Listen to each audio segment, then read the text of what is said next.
Traga a lenha, rojão, traz a lenha pro fogão, vem fazer armação.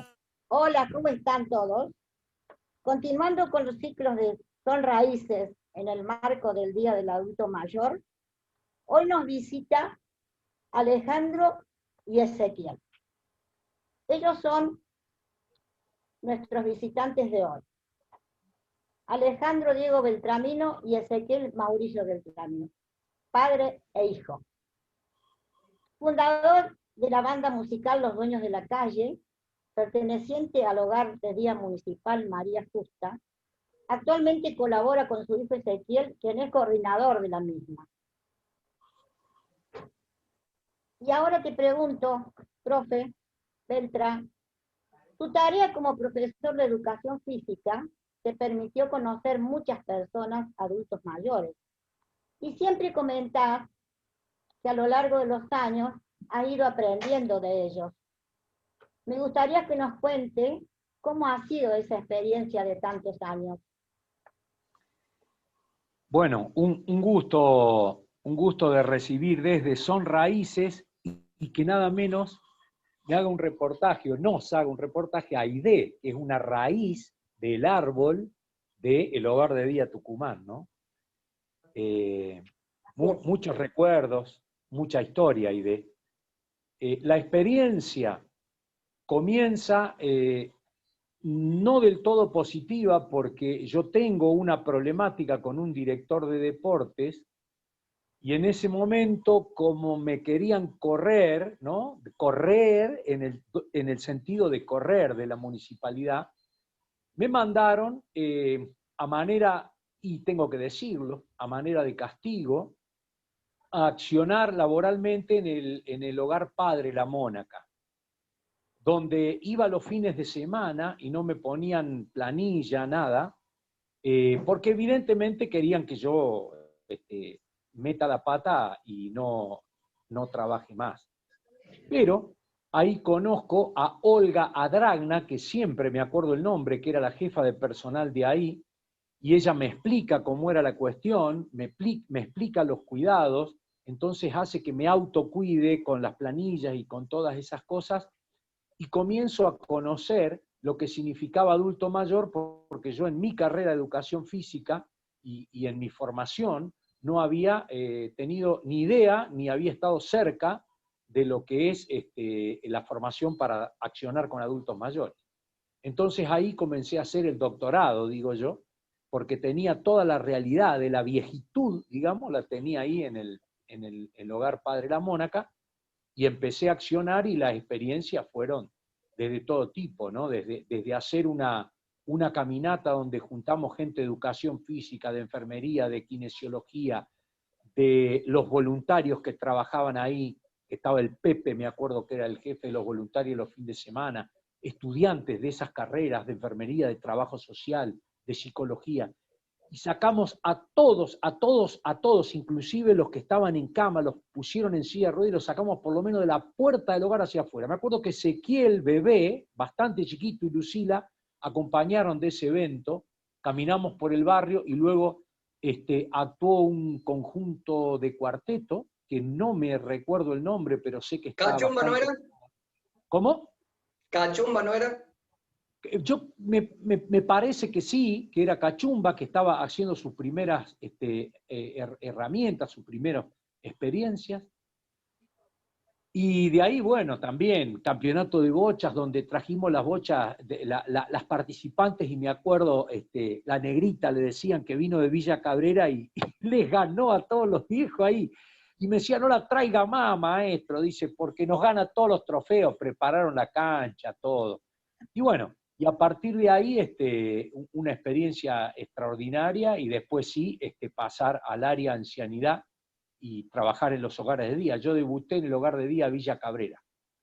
No sé si, porque es tanta la historia que no sé, pero creo que eso está bueno. Y aprendí todo, o sea, todo lo que escribo, todo lo que digo, ustedes mismos, las personas mayores, yo digo viejo con muchísimo respeto, porque yo estoy dentro de ese grupo etario ahora, tengo 61 años, ya estoy jubilado, y bueno, aprendí todo, me enseñaron todo. Aide, me enseñaste todo vos.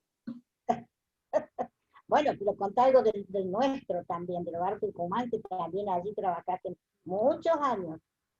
Bien, ahí Allí en el también, hogar Tucumán, ahí en el hogar Tucumán, eh, yo ya a esa altura yo accionaba con los talleres de educación física en todos los hogares, también iba al CPC Argüello, eran cantidad de grupos impresionantes, tenía 14 grupos semanales entre los grupos de actividad física y los grupos de recreación.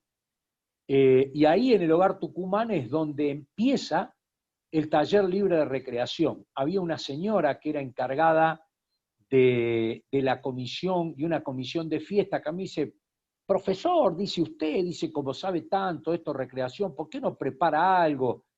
Entonces me pareció una oportunidad interesante, entonces ahí organicé un evento con todas las capacidades, el carisma, las dramatizaciones, creo que traje un muchacho, un compañero que tocaba la guitarra, o sea, hice una fiesta, un entretenimiento hice.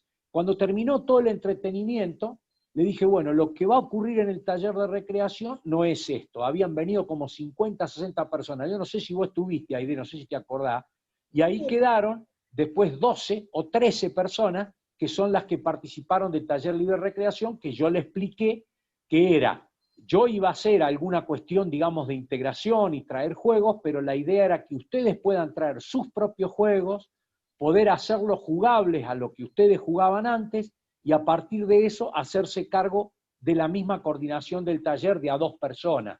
Y ahí me acuerdo, sí, que vos eras participante de ese taller. sí, sí. Yo y Beba Bonelli, ¿te acuerdas de Beba Bonelli? Éramos las Sí, de Eva, después tuvo el Lucho Pereira un tiempo, el de cuatro. Barba, Sí, el que sí, sí, contaba, sí. Lindos recuerdos, Alejandro. Eh, muy lindo recuerdo. sí, gracias. Ha sido muy completa tu respuesta y muy productiva. Ahora le pregunto a Ezequiel. ¿Me escuchás, Ezequiel? Sí. Con respecto a Ezequiel, les cuento que coordina la banda de música del Hogar de Día Municipal María Justa, cuyos integrantes, en su mayoría, son personas en situación de calle, las cuales, pese a esta circunstancia de vida y habiendo perdido casi todo lo material, tienen una riqueza humana y cultural inmensa para compartir con los demás. ¿Por qué? Ahí va la pregunta. ¿Por qué un joven como vos eligió seguir con esta tarea de coordinar la banda, los dueños de la calle, que comenzó tu padre? ¿Por amor al arte de la música o por afinidad con estos adultos mayores en situación vulnerable? Bien.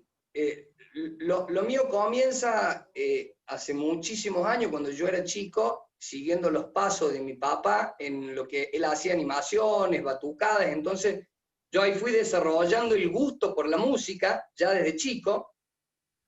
Ya desde más grande, cuando él estaba iniciando en el taller, yo aparezco como colaborador, ni siquiera era contratado de la municipalidad ni nada, aparezco como colaborador y le hacía algunas bases musicales mientras él coordinaba las actividades, y me fui dando cuenta que a mí me gustaba.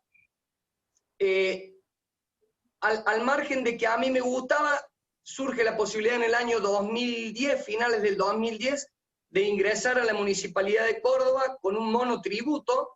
Entonces ahí yo tengo 2 días, que eran los martes y los jueves, que yo colaboraba con los ensayos, y a partir de que ya el Beltra en sus últimos tiempos, que este proyecto es uno de los últimos tiempos que hizo el Beltra, que es Los Dueños de la Calle, él se empieza a correr un poco del coordinador que manejaba absolutamente todo.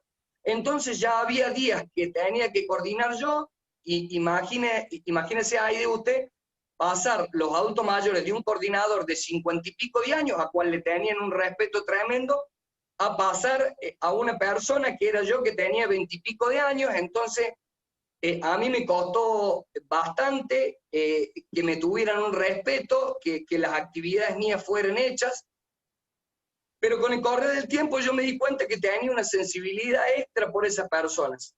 Sensibilidad quizás por una historia de vida mía, quizás interesarme mucho en la persona que tiene problemas. Ya esta gente que estaba en situación de calle, porque no todos los dueños de la calle quedaron en situación de calle, muchos a través del taller, psicólogos, trabajadores sociales, lograron salir y mejorar su calidad de vida.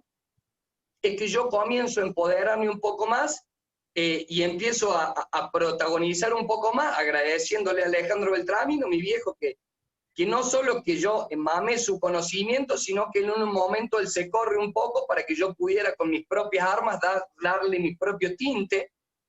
Y bueno, ahí fuimos haciendo los primeros pasos en el hogar de día, donde empiezan a aparecer lo que son las clases personalizadas. Aparte de las 2 clases grupales que tenían por semana, yo le daba clases personalizadas, ya sea con una persona, 2 o 3, para ir mejorando las calidades técnicas de cada uno. Y ahí empieza a surgir también el empoderamiento, que es una de las técnicas mías, tratar de que los viejos sean los protagonistas. Empiezo a hacerlos dirigir, que no solo sean dirigidos, sino que pasen al centro del escenario o al centro de la zona de ensayo para poder dirigir, decidir qué instrumento sigue, cuál es el que corta. Y ahí empiezan a surgir líderes positivos, algunos líderes negativos, otros.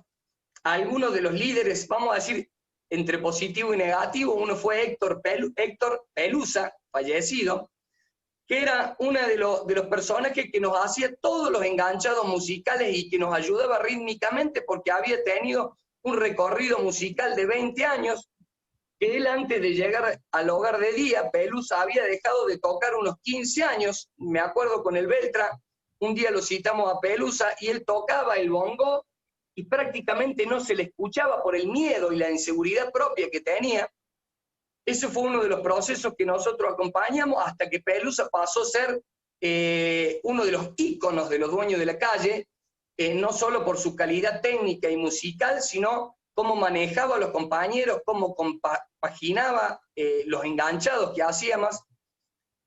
Y yo fui tomando más confianza, o sea, fui tomando más confianza en mí, pasé a ser un referente más para ellos, y siempre tuvimos la colaboración incondicional, ya sea desde venir a los ensayos o hacer de manager, porque el Beltra siempre fue tenía un gran mundo de contactos para poder salir a mostrar lo que nosotros hacíamos. Así que esa combinación entre yo y el Beltra y los viejos fue espectacular. Por eso me parece fundamental tanto la presencia como coordinador mía como la presencia del Beltra. Llegamos hasta tener hasta unas 17, 18 personas. Hoy en día estamos parados por pandemia. Espero que esto termine rápidamente, así podamos regresar. Pero tenemos alrededor de 17 integrantes formando parte del taller de percusión y unos 12 o 13 formando parte de la banda estable de repercusión social, como nosotros le decimos, los dueños de la calle. Hoy ya tenemos unos 10, 12 años de recorrido. Y bueno, y un camino más largo, una experiencia más larga, ya sin pelo, ya se me ha ido hasta el pelo. Así que contento de formar parte del proyecto de los dueños de la calle, que sigue. Hemos hecho muchísimas cosas, hemos grabado documentales, grabado CD. En aquel momento seguramente el Beltra va a comentar cómo fue la historia de cuando él llega al hogar de día, pero nosotros empezamos con 2 o 3 personas nomás. Empezamos con un Reginaldo Orellano, ya fallecido, fundador de la banda, Gringo Daniel Viola y Acevedo Miguel, que trajeron la idea, cuando el Beltra viene con unos tambores, que ellos querían hacer una banda, pero ya tenían el nombre de la banda. La banda se iba a llamar, estamos hablando 11, 12 años atrás, Los Dueños de la Calle. ¿Y por qué Los Dueños de la Calle? Porque ellos se sentían que la calle era su lugar de identificación.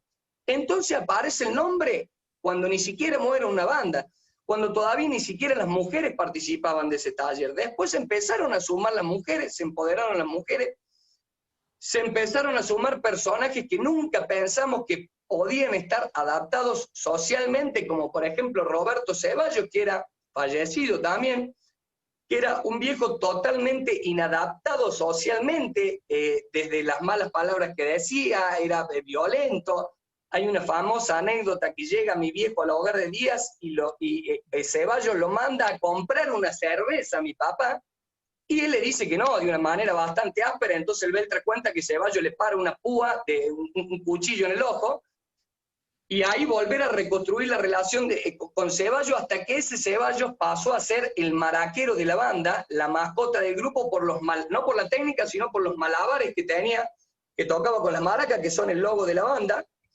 Entonces, así como Roberto Ceballos, hay muchos procesos que sí se puede mejorar la calidad de vida de la gente, sí se puede sociabilizar a una persona que era totalmente inadaptada social.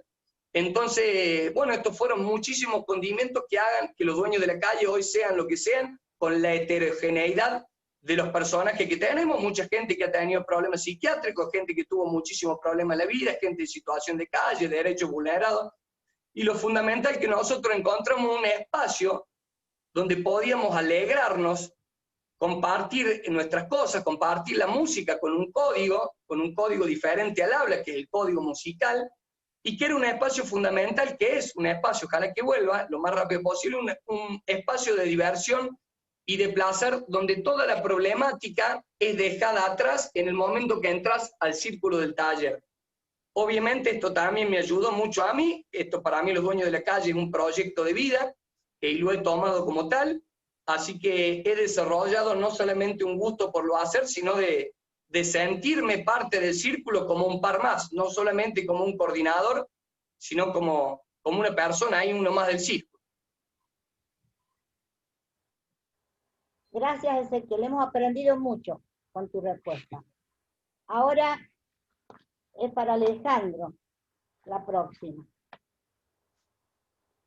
Y dice, yo les cuento que uno de los fuertes de Alejandro, el Beltra, el profe, todos esos títulos y nombres que lo conocemos, es la recreación orientada a este grupo de personas a través del dictado de talleres de esta disciplina.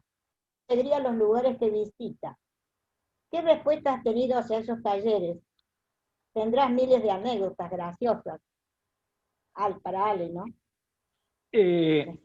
Bueno, a ver, Aide, ¿vos te referís a los talleres que yo desarrollaba en los hogares de día o a los talleres que como profe de educación física especialista en recreación tuve dando por infinidad de lugares?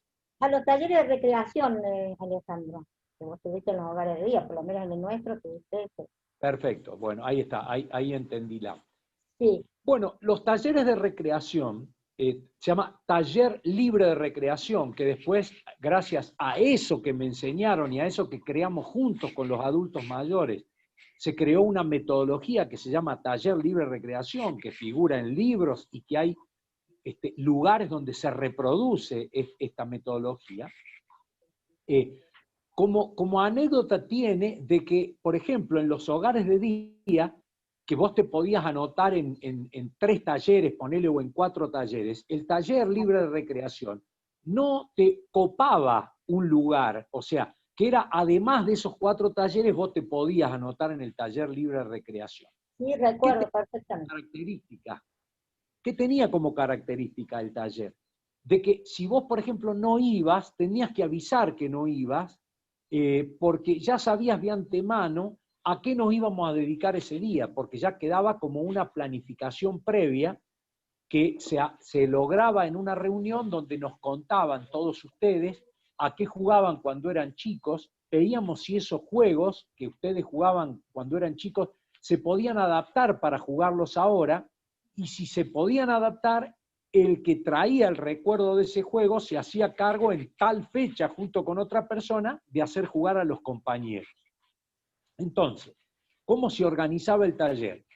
Había una recepción, se juntaban una determinada hora, después aparecía el profesor, se sabía quién vino, y ahí yo entraba para hacer algunas actividades de integración, un juego. Después las 2 personas que estaban responsables del día hacían todo su desarrollo de los juegos, donde yo también me transformaba en ese caso como un jugador.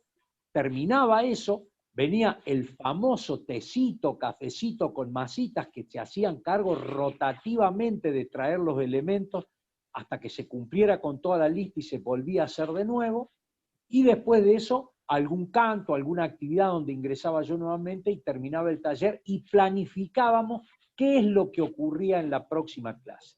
Bueno, yo como anécdota, creo que vos estabas, o sea que te voy a hacer acordar una vez que empezamos a hacer dramatizaciones teatrales, y Guevara, la negra Guevara, que era bien enojadiza, venía con el bastón. Alicia, gracias por hacerme acordar. Venía con el bastón, y ella le tocaba en esa oportunidad de hacer la recepcionista de un hotel porque venía alguien que la pretendía. ¿Cómo será de contenta que estaba? Y ya te debe estar acordando que andaba caminando haciendo todo el acto y el bastón ya no lo usaba más, Alicia. Ese es uno de los, digamos, cuando uno se mete tanto en el ahora, por ejemplo, de uno de los juegos teatrales, donde ustedes mismos construían eso que iban a hacer como un juego, como un teatro, digamos, de improvisación, pasaba eso, pasaba esa felicidad, esa entrega, y todo ese enojo que a veces tenía, lo dejaba de lado por el propio juego que desarrollaba. Esa es una de las anécdotas que me recuerdo. Tengo muchos lindos recuerdos yo del taller ese también y de mis compañeras, por cierto. ¿Vos te acordás de alguna anécdota, Aide? ¿Te acordás de alguna? A ver. Y yo me acuerdo de Concepción Caruncho, ¿te acordás? Que siempre te decía... ¿Te acordás de que hacía la Concepción?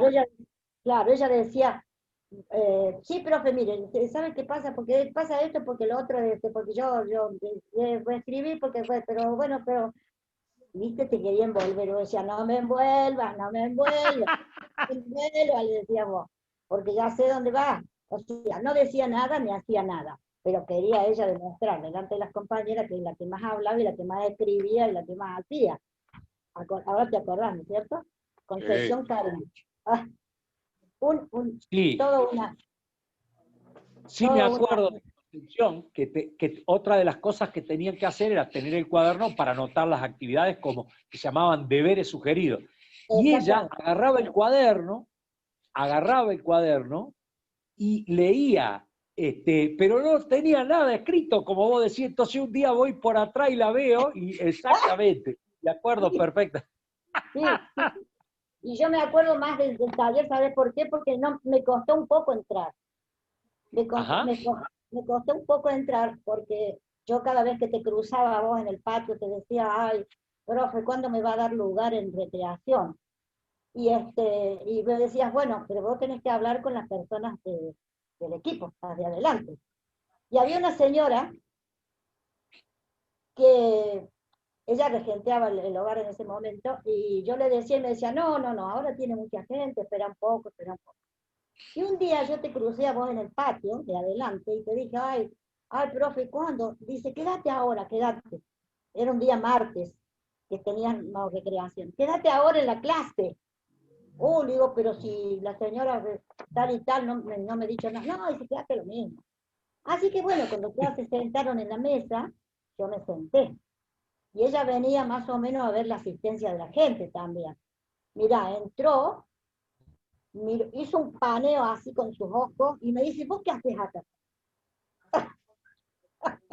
No, te digo, no, le digo, quiero entrar a recreación, y el profe me dijo que venga a ver hoy, qué sé yo, para cuando haya lugar. No sabía yo qué decir realmente. Pero por eso me costó, porque tuve que esperar para entrar. Había mucha gente. Ya más de 12 o 13 es mucha gente. En ese momento había mucha gente. Así que bueno, también tengo yo esa historia para contar, ¿no? Ahora Ezequiel nos va a contar, por supuesto que con esta pregunta Ezequiel, con lo que nos contó, está respondiendo a lo que le voy a preguntar, pero a lo mejor hay algo que no nos dijo, y dice, contanos un poquito cómo es la dinámica de funcionamiento de la banda, cómo y dónde ensayan, dónde hacen las presentaciones, cómo eligen el repertorio. Bien.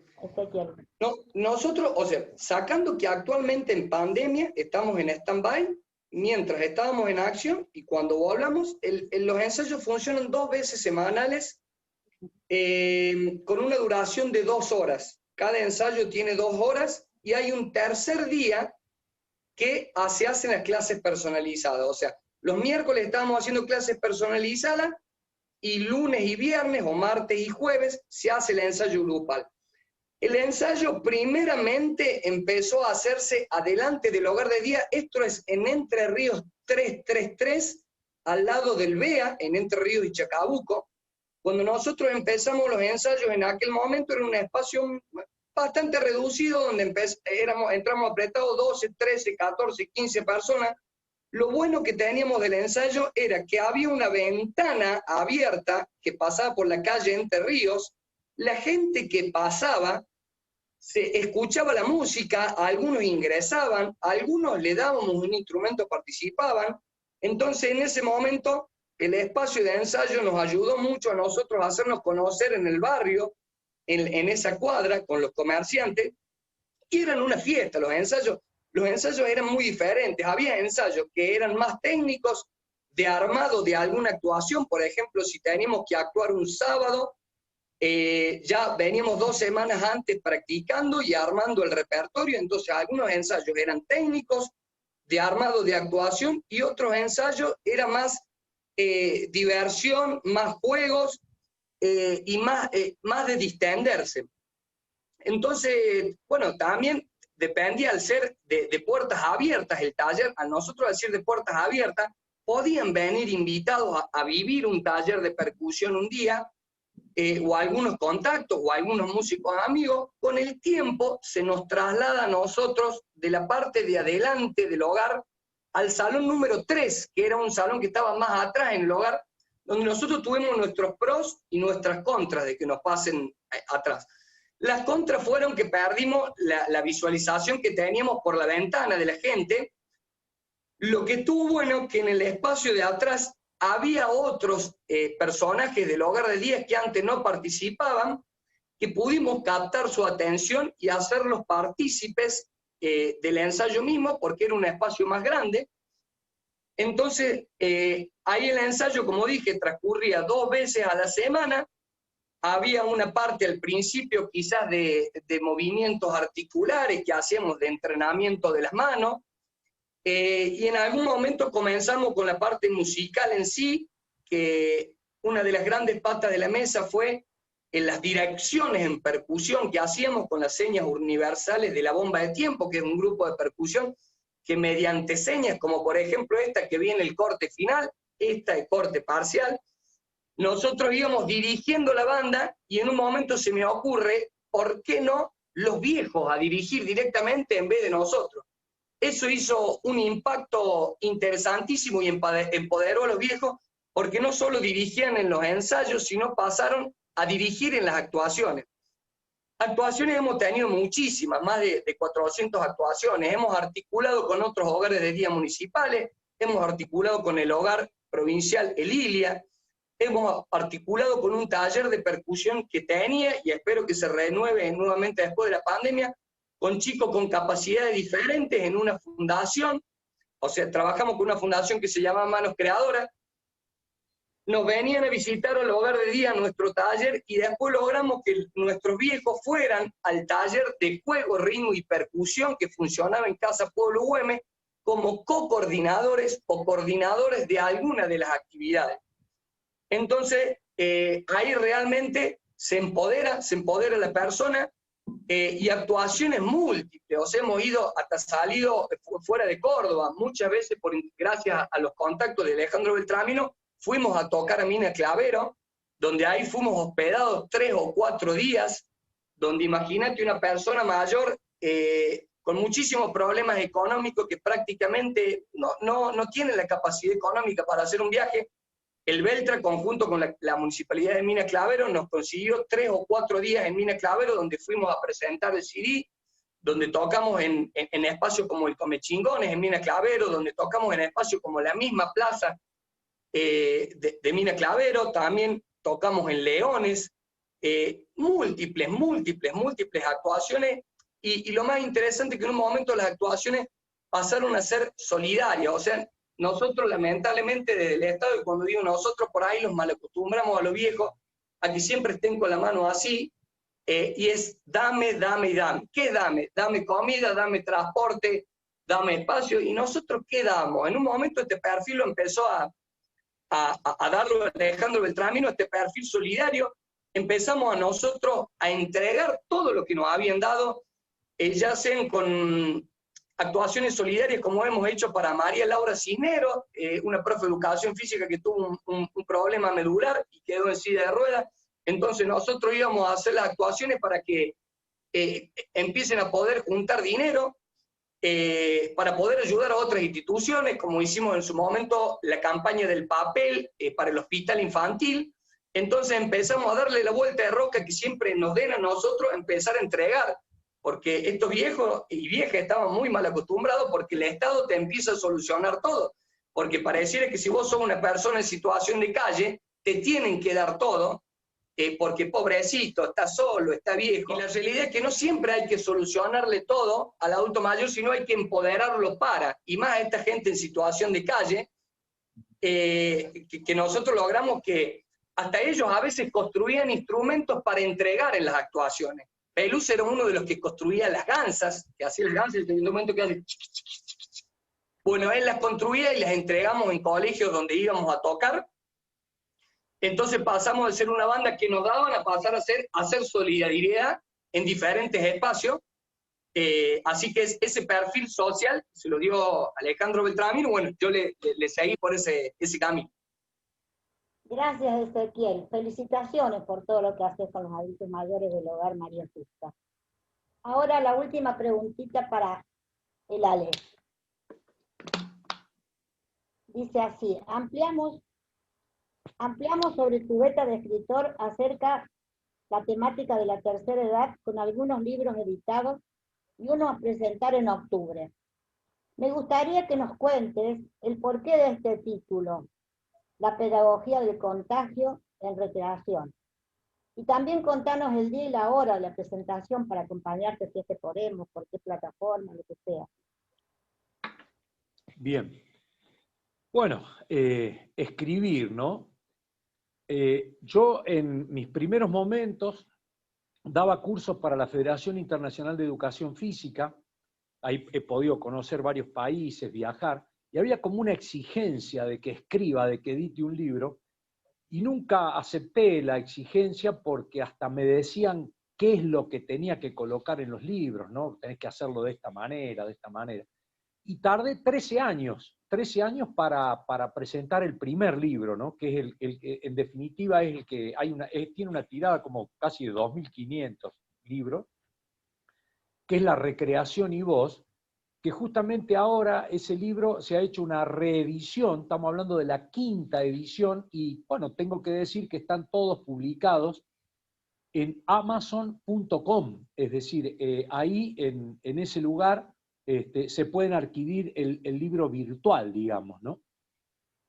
Después me fui animando a escribir otros libros, por ejemplo, La Recreación después en la tercera edad. ¿Por qué? Que la idea fundamental es el taller libre recreación donde ustedes me enseñaron a participar. Después, la autogimnasia en el adulto mayor, enseñar, aprender y hacer, que ese primero lo edité yo y después tuve un apoyo del Hogar Arturo Ilía, donde me pagaron un dibujante y el libro se hizo mucho más grande y se hizo cursos para los mismos adultos mayores que estaban en el Ilía. Además se les regaló los libros a los participantes, a los profesores que multiplicaron esta idea. Después escribí otro que una locura, digamos, me di un permiso, que se llama, a ver, Creación, Meditación y Recreación. Y no me acuerdo exactamente el título, pero yo lo que hacía era transformar esas cuestiones de la teoría, cómo poder llevarlas a la práctica, ¿no? Y ahí me acompañaron tres profesores, Lucho Mercado, me acompañó Javier Gutiérrez en la parte de meditación, y me acompañó el rector de la Universidad Nacional de Río Cuarto, Abelardo Barra Ruata, en la parte de creación, ¿no? Y después yo lo que hacía es hacer práctico todo eso.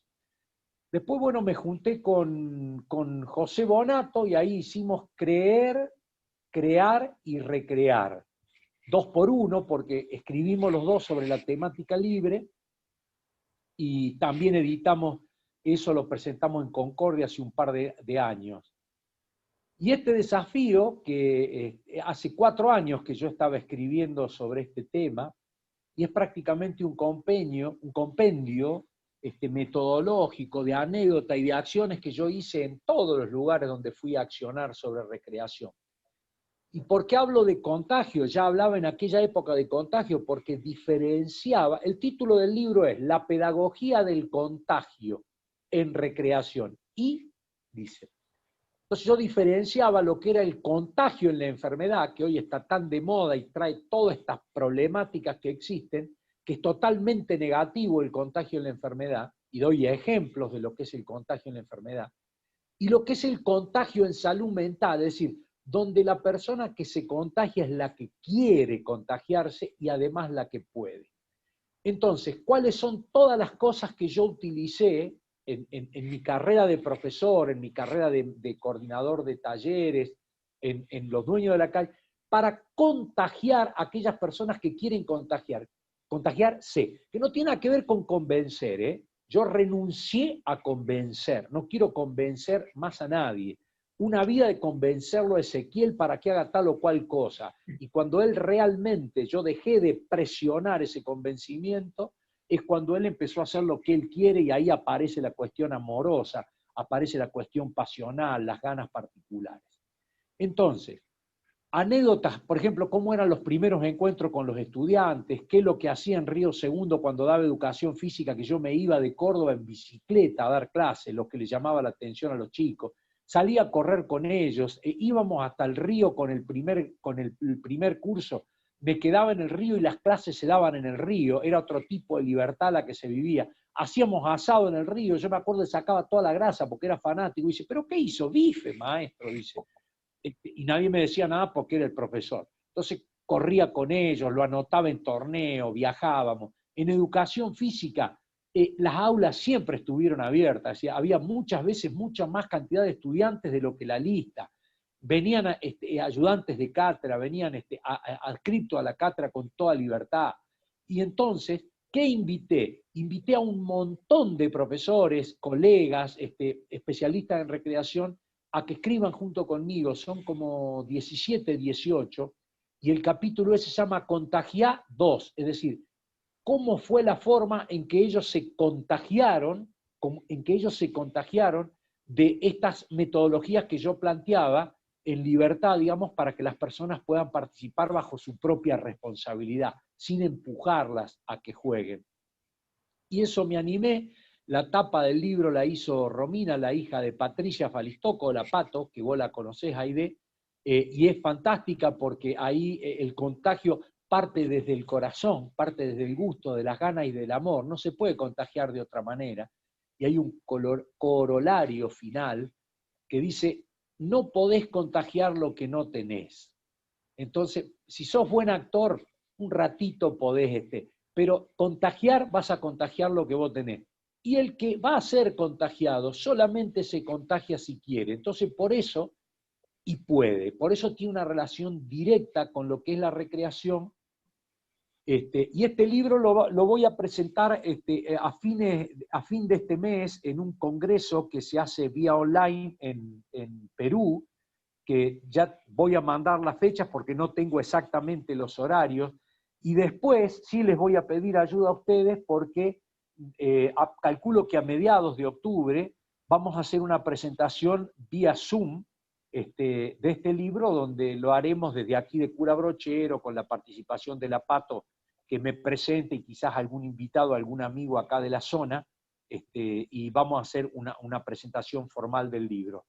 Este libro, tengo entendido que ya está en Amazon, y la parte física del libro ya me la van a entregar antes de fin de mes también, así que vamos a poder también comercializarlo, que no sería el objetivo fundamental, porque todos los libros lo publiqué con el sentido de que sean una especie de tarjeta de presentación y dejar algo de la infinidad de cosas que me dediqué a hacer. Acá un homenaje a la tía Emma.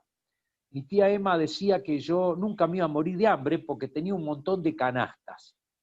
Yo nunca entendí eso. Cuando lo entendí, esas canastas eran los gustos y las ganas de las cosas que no era una sola, sino que eran varias.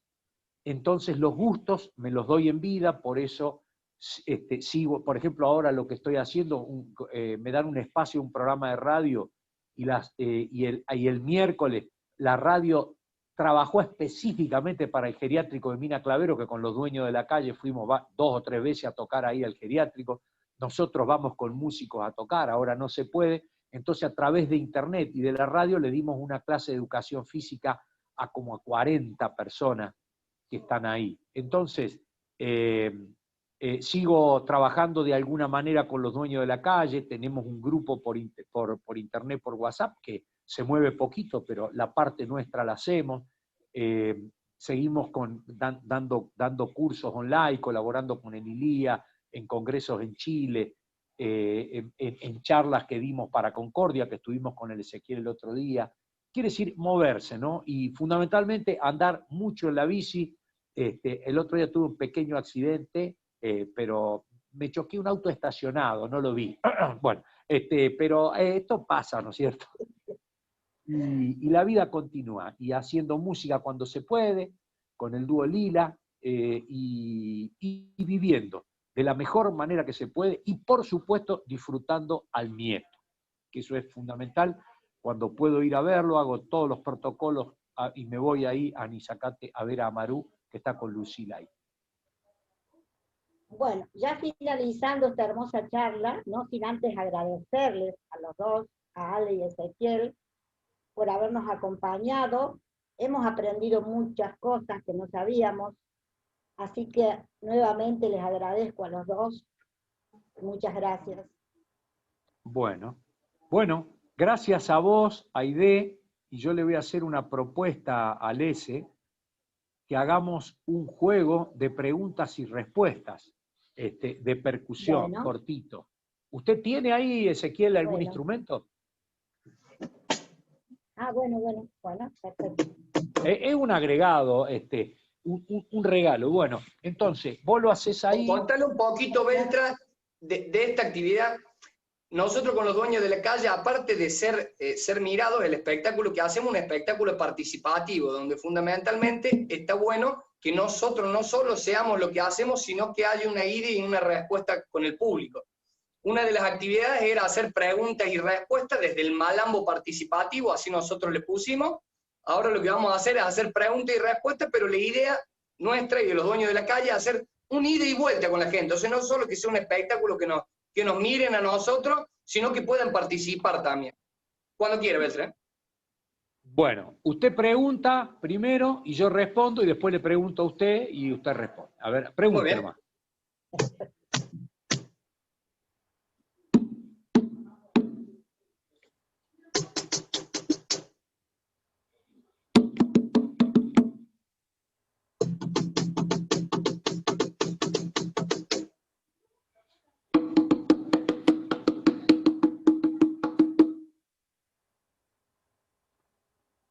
Ahora voy yo. Yo, como tengo el celular en la mano, atento que tengo una sola posibilidad, ¿no? Yo voy a diferenciar en estas preguntas y respuestas el agudo y el grave.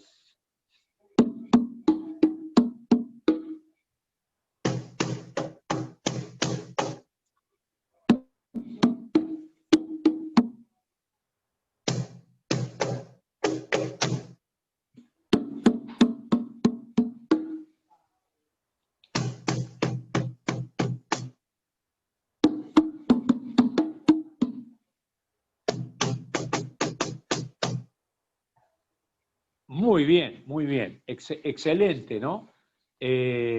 Muchas gracias. Era como para mostrar, y atento, que se ve ahí uno de las personas que colaboran muchísimo con la banda, porque hay mucha gente que colabora. Ahí ese logo de ese instrumento, Gregorio Moyano, que es alguien que nos repara muchas veces los instrumentos a ningún costo o a bajísimo costo. Y evidentemente los instrumentos se tocan, entonces hace falta repararlos. quería comentarle a Aide, bueno, vos Beltra ya lo sabe, que actualmente la metodología del taller libre de recreación, aparte de ser replicada por un montón de lados, la estoy haciendo con gente en situación de calle, en hostel, donde hay diferentes juegos, yenga, tejo, dardos, cartas, y también tengo algunos que pasan a ser como co-coordinadores, esa es nueva Beltra, como la Esteban. Entonces estamos replicando esta metodología que era para adultos mayores con otro tipo de población más joven, más vulnerada, y funciona a la perfección. Así que te agradezco, Beltra, te agradezco, Aide, porque son uno de los fundadores de esta metodología, así que hoy en día la estamos replicando. Bueno, gracias, muchas gracias.